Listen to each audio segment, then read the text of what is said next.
오늘 하게 될 얘기는 바로 이 기존의 어떤 그 가장 문제점이 됐던 법정화폐 시스템의 문제점이 변하지 않는다. 네, 변하지 않는다. 몇백 년 전에 생긴 달러가 그냥 그대로 달러죠. 네. 지미송, 제가 그 인터뷰했던 비트코인 개발자 지미송은 법정화폐 가장 큰 문제점 중에 하나가 평균 수명이 26년에 불과하다라고 했는데 이와 비교해서 우리 암호화폐는 진화하고 있죠? 네. 암호화폐의 가장 큰 특징이죠. 이제 디지털 소프트웨어, 암호화된 소프트웨어고 플랫폼이다 보니 계속적인 발전이 이루어지는 거죠. 그런 네. 사회적 변화나 쓰임새의 변화에 따라서 그런 게 장점이죠. 예, 네. 어떻게 보면은 경제 시스템의 근간이 되는 게 이 화폐 시스템인데 네.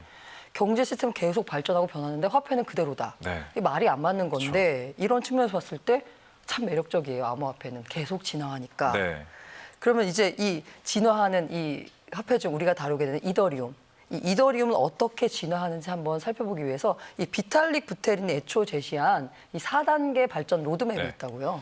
그러니까 올림픽이라는 테스트넷 단계를 빼면 4단계예요. 네네네. 첫 번째 단계는 이제 프론티어 단계. 프론티어. 아, 예. 우리 프론티어 정신할 때 그 프론티어. 네, 그러니까 미개척 분야 약간 이런 거죠. 그래서 이런 단계고요. 그다음에 첫 발을 내딛는다라는 그런 의미가 있습니다. 그럼 첫 그래서 번째 이제 프론티어고. 예, 메인넷이 이제 처음 나왔던 거고 아. 이때가 돼서 그러니까 2015년 7월이 돼서야 메인넷이 런칭이 됐고 이때부터 이제 POW 작업 증명 알고리즘을 통해서 채굴이 이루어졌었고요.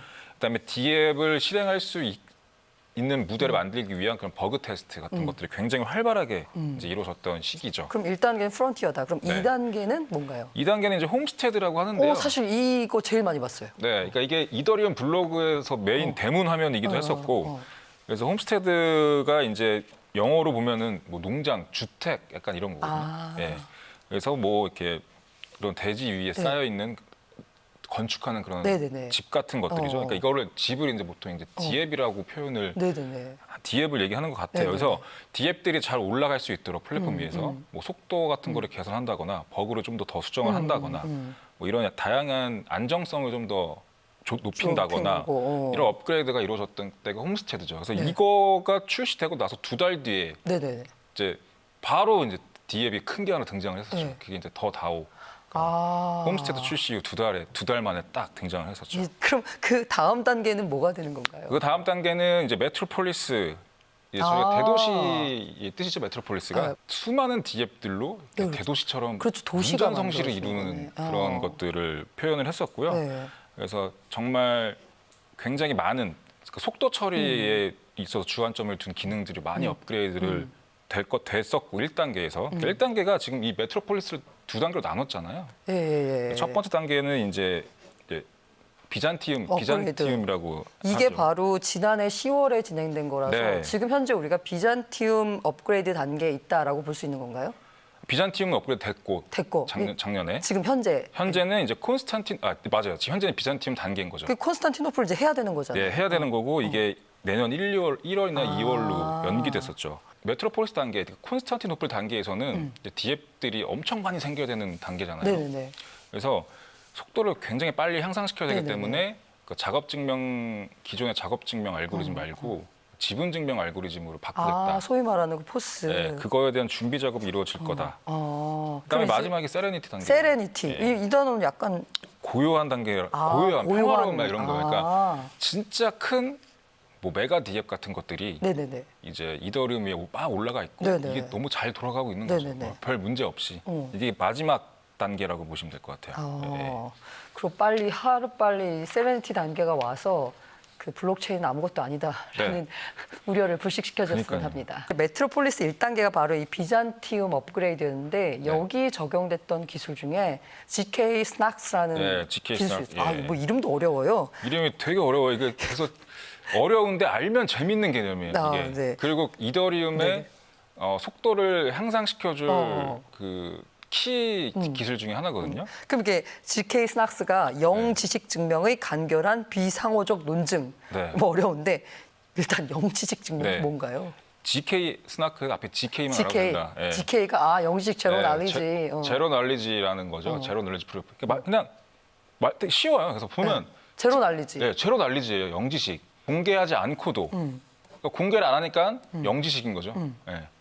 해당 내용을 알고 있다는 사실을 상대방에게 증명하는 방법이에요. 아니 알고 있는 걸 공개하지 않는데 상대방에게 어떻게 알고 있다는 사실을 그쵸. 증명하나요? 굉장히 너무 신기하죠. 네, 신기한데요. 이거 네. 좀 설명을 좀 그럴듯하게 좀 저도 네. 이해할 수 있게 네, 부탁드립니다. 이게 설명을 그럴듯하게 이미 한 분이 계세요. 네. 장 자크 키스케다라고 네네네. 이제 프랑스 암호학자분인데 네네네. 이분이 이제 어린이를 위한 영지식 증명 이런 어린, 논문이 있어요. 어린이도 어린이. 이해하니까 저도 이해할 수 있겠네요. 저희도 가능한 거죠. 네네. 어린이를 위한. 그래서 라니는 이제 동굴 안에 들어가서 저 문 앞에 서 있고요. 대신 용재는 제가 어디로 갔는지 모르는 거죠. 네, 어디로 가는지 A로 갔는지 B로 네, 갔는지. 몰라요. 그럼 확률은 반반이네. 네, 반반이죠. 그래서 네. 제가 A라고 외치면 어. 이제 문을 열고 A 쪽으로 A 통로로 나와야 되는 거고요. 아. 이 과정을 계속 반복하는 거예요. 제가 A라고 외치면 또 A에서 나오고 그 다음에 또 B라고 하면 B에서 나오고 또 A 하면 A에서 나오고 이거 계속 반복하는 거죠. 그러면 이제 확률적으로 만약에 한 번만 한다 이런 걸 그러면은 네, 진짜 반반이죠. 운이 좋아서 내가 네. A로 월세가 없는데도 A로 나올 수 있지만 네. 이걸 만약에 10번 하고 100번 하고 1000번을 하면 네. 열쇠가 있어야만 그렇죠. 증명이 될 수 있는 네, 거예요. 그래서 약간 어. 이 제로 날리지, 그러니까 영지적 증명에서 증명 방법은 확률이네요. 확률적인 증명인 거예요. 그러니까 상대방이 그 비밀을 알고 있다라고 믿어도 될 만큼의 그런 확률을 검증하는 거죠. 그래서 요거를 20번 정도만 해보면 열쇠가 없으면 라니가 안 되겠네? 열쇠가 없는데도 불구하고 용재가 말하는 문으로 나올 확률이 한 2천만 분의 1인가 정도 돼요. 여기서 보면 상호작용을 되게 많이 하는 걸 볼 수 있어요. 왜냐하면 네네네. 용재는 계속 A, B 외치고 쉽게 라니는 말해서 계속 아까 왔다 갔다 해야 되는 거고. 2천만 분의 1의 확률을 만들려고 해도 20번은 해야 된다는 거죠. 그러니까 이걸 이제 상호작용이라고 하는데 네네네. 근데 이거를 이제 암호화폐 플랫폼에서 그대로 적용할 수는 없고요. 왜냐하면 네네. 그러면 입증자와 검증자가 둘 다 그 플랫폼에서 지금 어. 온라인 상태가 돼야 되고 네. 계속 상호작용을 해야 되거든요. 네네네. 그럼 오히려 시간이 더 걸리고 비용이 더 많이 그러니까 발생할 수 있는 뭔가 거죠. 되게 비효율적인 네. 것 같은데요. 그거를 효율성을 개선한 게 방금 아까 처음에 말씀드린 GK 스나크가 되는 거죠. 아. 비상호적 논증. 그러면 영지식 증명이라는 이런 기술은 이용할 수 있는데 네. 블록체인 상에서 굉장히 효율적으로 쓸 수 네. 있게 보완한 네. 기술이 바로 아까 GK 스낙스라는 네. 거다. 네. 그래서 한글로 GK 스나크 한글이 비상호적 간결한 그런 논증이라는 얘기거든요.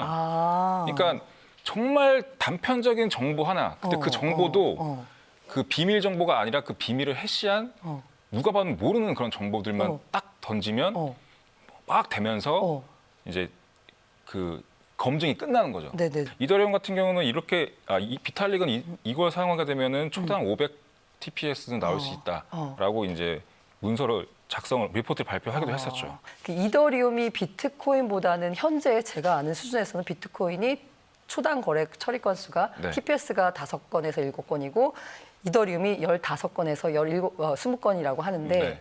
이거 지금 해결 잘 되고 있나요? 확장성이 정확히 뭐냐면 어. 그러니까 블럭이 생성이 돼서 네네. 그 안에 있는 데이터가 불가변성을 갖기까지의 그런 과정, 그러니까 완결성을 갖기까지 걸리는 시간이라고 보면 되거든요. 그러니까 블럭이 빨리 생성되면 다양한 거래가 많이 들어가고 네.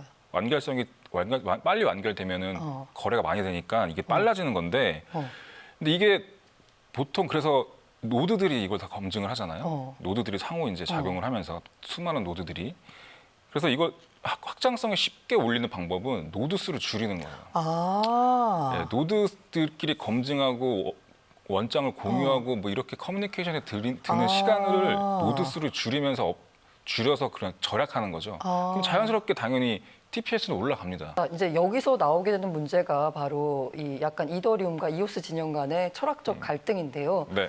이오스 진영은 21개만 노드를 해서 야, 탈중앙화 좋지만 현실적으로 너무 오래 걸리잖아. 네. 빨리빨리 좀 하자. 현실적으로 아는 거고. 기억하실지 모르겠지만 저희 사이다톡 1회에 나오셨던 정우영 서울 이더리움 미드업 올거나이저께서는 이더리움을 좋아하는 이유가 탈중앙화 이슈에 대해서 정면으로 해결하려고 한다라는 게 노드 수를 안 줄인다라는 그렇죠. 그게 거잖아요. 정면으로 해결하는 방법. 좋아요. 정면으로 해결하는 거 네. 좋은데 시간이 걸리죠. 이거 어떻게 해결하는 건가요? 어떻게 확장성 해결할 네. 수 있는 건가요? 그래서 지금 한 6, 7가지 정도의 프로젝트가 동시에 진행되고 있어요.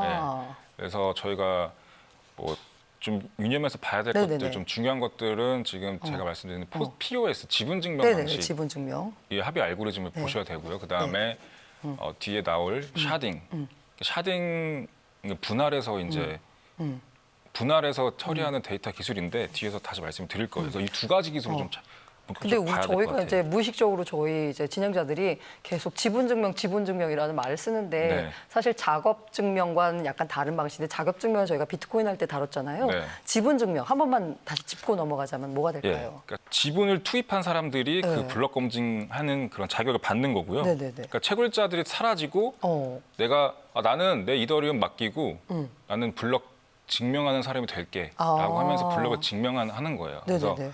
그 예치한 그 금액만큼 지분만큼의 투표권을 갖고 있죠, 영향력을. 그래서 빨리빨리 그 네. 검증자들끼리 빨리빨리 검증하고 넘어가는 거거든요. 그러면 이 네. 표에 나온 이 그 장점과 단점 네. 이걸 설명해 주신다면 장단점이 일단 첫 번째가 작업 증명 같은 경우는 규모의 경제 논리. 그다음에 두 번째는 에너지 소모량 높다는 맞아요. 거. 이게 그때 비판하는, 얘기했던 거죠. 네. 그다음에 세 번째는 공격자에 대한 직접적인 처벌 방법이 부재하다. 근데 이제 지분 증명으로 넘어가게 되면 네네. 규모의 경제 논리가 적용이 안 됩니다. 그다음에 두 번째는 에너지 소모량 당연히 적습니다. 네, 거의 네. 없어요. 그냥 보팅하는 거예요. 네. 어, 그다음에 세 번째가 공격자에 대한 직접적인 처벌 방법이 있다라는 거. 그러니까 이게 이제 기본 개념이고 그럼 실제로 이더리움 위에서 이 어떻게 지분증명 방식이 네. 작동이 되나요? 지금 이제 이더리움 어. 그러니까 지분 증명 방식을 도입을 연구하는 게 프로젝트 두 개예요. 근데 아, 이제 여기서 그래요? 저희가 말씀드릴 프로젝트는 캐스퍼 FFG라고 이 캐스퍼가 그 예, 유령, 캐스퍼가 꼬마 이제- 유령 캐스퍼. 네, 맞아요. 꼬마 유령 캐스퍼. 네네. 그래서 지분 증명 방식과 작업 증명 방식을 하이브리드해서 사용하는 거죠. 아. 이건 이제 비탈릭 부테린이 연구하고 있는 프로젝트입니다. 아, 체크 포인트라고 되어 있는 네네. 노란색 블럭이 있어요. 네네. 그러니까 이 체크 포인트는 기존에 이제 50블럭마다 체크 포인트가 생성이 됩니다. 네네. 그리고 이 이팍이라는 거는 이제 체크 포인트와 체크 포인트 사이의 간격이에요. 간격, 50개의 예, 블럭이고요. 그래서 지금 50개의 그러니까 체크 포인트와 체크 포인트 사이에는 네네. 이제 기존의 POW 방식으로 아. 블럭이 채굴이 되고요. 아, 그래서 열심히 이게 채굴하고 네, 계시는 채굴을 하고 네, 있고요. 네. 그다음에 그렇게 해서 50개가 딱 채굴 50번째 됐어. 블럭에서는 어. 이제 검증자들이 아, 그러니까 자금을 예치한 검증자들이 모여서 이제 투표를 하는 거예요. 이 블럭이 유효하다, 유효하지 않다. 그래서 3분의 2 이상이 투표를 완료하면 어. 이제 그 블럭은 정당화가 되는 거죠. 이게 올바른 블럭이다라고 생성이 되는 거고요. 그래서 오른쪽에 보시면 검증자들이 체크 포인트 2에 대해서 투표를 완료하는 순간에 순간에 그 원이? 이전 체크 포인트 어. 1은 이제 최종 확인되는 거예요. 네네네. 파이널라이즈 되는 겁니다. 그래서 불변하는 거죠, 이제 여기는. 지금은 그럼 쉽게 말하면 에포크가 지금 50블록인데 네. 이게 크게 봤을 때는 이걸 점점 줄여가겠다는 게 목표가 되겠네요. 점점 줄여서 채굴자들의 영향력을 조금씩 이제 빼내는 거죠. 그 캐스퍼 프로젝트를 알아봤고요. 이번엔 샤딩이라는 건데 샤딩 네. 어렵네요. 샤딩이 뭔가요? 샤딩도 이 블록체인이 형성되는 과정이 네. 직렬 방식이거든요. 아. 여기 그러니까 일렬로 기차처럼 일렬로 네네네네. 붙어가는 그 거예요. 기차 직렬 하니까 방식. 네. 근데 굉장히 그래서 이 미더리움 같은 경우는 이 체인에 정말 많은 걸 하려고 하는데 네네. 이 한 줄짜리 체인에 가중되는 그런 부담이 되게 많은 거죠. 그렇죠. 네. 근데 이렇게 직렬로 이루어지면 네. 노드가 아무리 많아져도 네. 그냥 노드 하나, 컴퓨터 하나의 역할을 하는 거랑 그렇죠. 다를 바가 없거든요. 네. 그래서 효율성은 떨어집니다. 네네네. 그렇지만 탈중앙화 가치관을 유지하기 위해서 네네네. 이제 이거를 이제 개발하고 쓰는 네네. 건데 네. 이제 이거를 쉽게 말하면 샤딩은 직렬로 가는 일렬 체인을 밑으로 병렬로 여러 가지로 연결하는 거예요. 아. 병렬로 가자 이제. 이게 이제 샤딩의 기본 개념이다라고 네네네. 보시면 될 것 같아요. 네. 그래서 그림을 보시면 지금 14,800개 정도 노드가 있는데 네. 얘네들이 같은 일을 하기 때문에 그리고 노드도 많아서 어. 또 싱크로로 인한 지연도 길고 어. 효용성이 굉장히 낮아요, 네네네. 솔직히. TPS도 낮고. 근데 이거를 프로토콜 레벨에서 노드를 분할하는 거예요. 그러니까 오른쪽에서 노드를 그룹화하는 거죠. 그래서 초기에 샤딩에 대한 스펙이 담겨져 있는 리포트에서는 이제 그 노드를 100개의 그룹으로 분할하겠다라고 이제 말을 적어놨거든요. 그럼 그래서 일단은 100배의 효율을 가지는 거예요. 100개의 체인이 생기는 거죠. 이제. 100개의 로컬 블록체인. 아. 그리고 이제 이 그룹 노드끼리 이제 커뮤니케이션 하고 정보 싱크로나이징 하고 다 하는 거죠. 그래서 크게는 하나인데 그 안에 보면 이제 체인이 100개 네네네. 정도가 있는 네. 거다. 그래서 속도가 훨씬 빨라지겠죠. 탈중앙화에 대한 가치관까지도 같이 지켜가면서 이제 속도도 높일 수 있게 되는 거죠. 그래서 지금 미더리움 같은 경우는 샤딩도 하고 있고요. 그다음에 캐스퍼. 캐스퍼도 하고 있고 그다음에 뒤에서 그러니까 뭐 좀 더 기술적으로 어려운 개념인 플라즈마도 있고요. 뭐 사이드 체인 프로젝트도 있고 굉장히 많은 프로젝트들이 이 이더리움의 TPS, 그러니까 이더리움이 추구하는 탈중앙화 가치관을 지키면서 확장성을 높일 수 있는 그런 프로젝트들이 연구되고 있는 거죠. 가장 활발하게 확장성을 고민하고 있는 프로젝트라고 보시면 돼요, 이더리움. 그 지금까지 사이다 톡에 나오셨던 많은 분들이 네. 약간 어떤 프로젝트를 좋아하느냐라고 했을 때 이더리움을 언급하신 네. 이유가 바로 이 같은 이유 때문이라고 볼 수도 있겠네요. 그쵸. 이게 아까 말씀하신 대로 이 캐스퍼와 샤딩을 줄여서 업계에서는 뭐 샤스퍼라는 샤스퍼. 말도 쓰는데 예. 샤스퍼, 뭐 플라즈마, 뭐 라이드 네트워크 이런 여러 가지 확장성 문제를 해결하는 솔루션들이 빨리 어떻게 개발이 네. 완료가 돼서 이 이더리움 블록체인 위에 수많은 디앱들이 돌아가는 탈중앙화된 세상이 빨리 오기를 바랍니다. 네.